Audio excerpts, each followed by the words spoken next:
So I made this video initially for the members, but I thought it was worth sharing as well here. And it's just my ideas on the differences between Neville's wish fulfilled and maladaptive daydreaming, and if there's differences that I see. I'm curious on what you guys' thoughts are on it as well. But yeah, just before I start, I do one-on-ones. My books are out, and I do live streaming as well for the members, where we kind of just talk about these topics a bit deeper. But so if you're interested, just go to the description. But yeah, I just wanted to share this one here.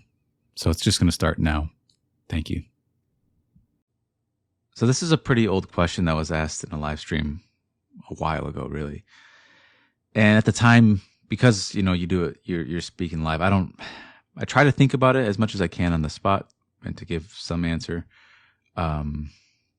But sometimes I think about them more, and this is one that I thought about a little bit more, is that what is the difference between Neville's wish fulfilled and maladaptive daydreaming? What's the difference? Because maladaptive daydreaming consists of basically imagining, right? You're imagining a scenario, things like that. And people get lost in them. And it can disrupt their lives. It can distract them. It's almost like a form of escape. And so what's the difference between that and the wish fulfilled? Well, the intentions at first are different. Let's just say that the intentions are different. But when you honestly look at it, not much is different. It's because it is daydreaming. Now, that word gets kind of you sort of get slapped on the wrist in a sense when it's like daydreaming feels like a cupcake you're not supposed to touch. And when you go to reach for one, someone comes and just they slap you on the wrist. You're not supposed to get one. You're not supposed to daydream. You're always getting told that you shouldn't daydream. It's seen as a bad thing. Your head's in the clouds type of thing. Come down to the ground.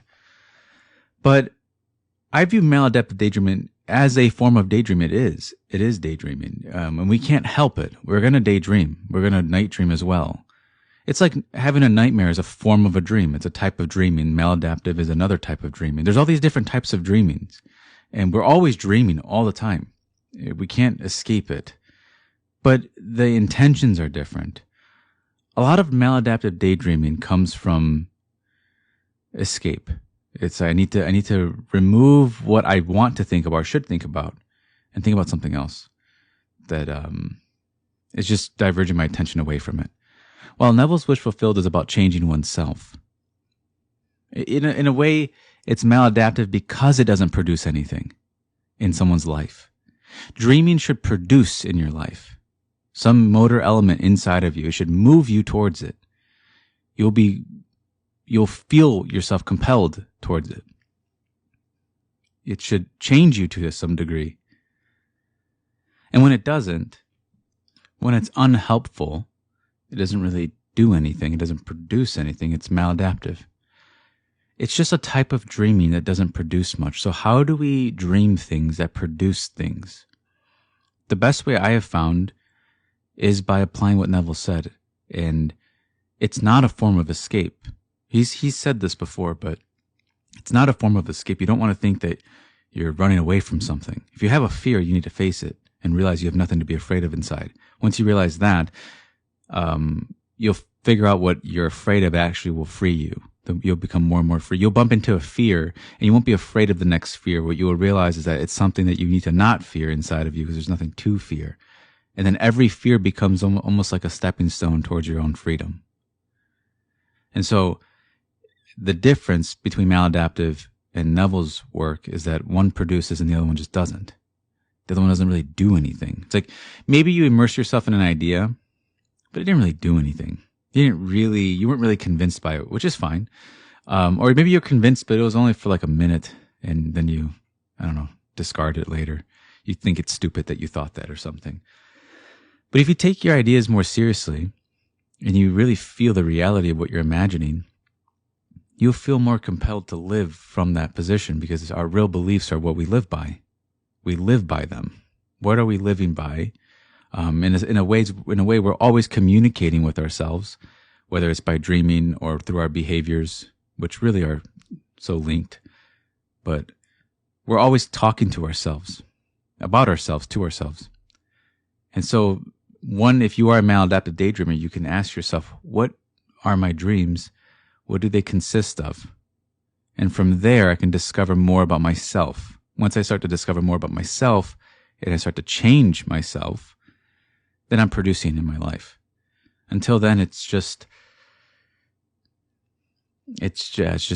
like a fruit of a tree that doesn't bear any fruit. It's there, That's how I see trees that don't bear fruit. I always see them as just like a thought that didn't really move the person. They weren't really moved by it. You have to have some passion behind what you imagine. There has to be some movement. Without inner movement, you just you remain the same. And maybe there's nothing to change. Maybe you feel like you want to coast for a bit. But if you do want to change, and you're not really believing in what you're imagining, that's a form of maladaptive daydream. It doesn't really produce anything. And maybe if it is for escape, maybe you are getting it. And if you're not getting that escape, then maybe you need to change something. And you can start with what we dream about. So I think the intention for Neville's work is to change oneself through one's own imagination, while this is more to escape from oneself through one's own imagination. But you can't escape yourself. I'm sure the images and the thoughts that someone's having when they are engaging in maladaptive daydreaming I'm sure there's a consistent thread. There's some level of control, or they engage in it so that they can maybe touch an idea of having control, or having, and maybe accepting that they have control in that moment calms them down. But that doesn't really change someone. You need to acknowledge who you are inside, that you have always had control within. You've always been able to believe in yourself. You don't have to escape, because there's nothing to escape from. There's nothing to be afraid of inside yourself. There's no thought worthy of your fear. There really isn't. And when you're afraid of thinking, when you're afraid of certain thoughts, you're being lied to. You can't really be underneath a thought. It needs a thinker. So it's a lie. And truth in the mind is not the truth that we have on this earth. The truth in the mind is love. So instead of escaping yourself, try to love what you imagine. Love imagining good about yourself. No longer feeling nervous to then escaping yourself. Produce something inside of you. Move something inside of you. Touch something inside of you.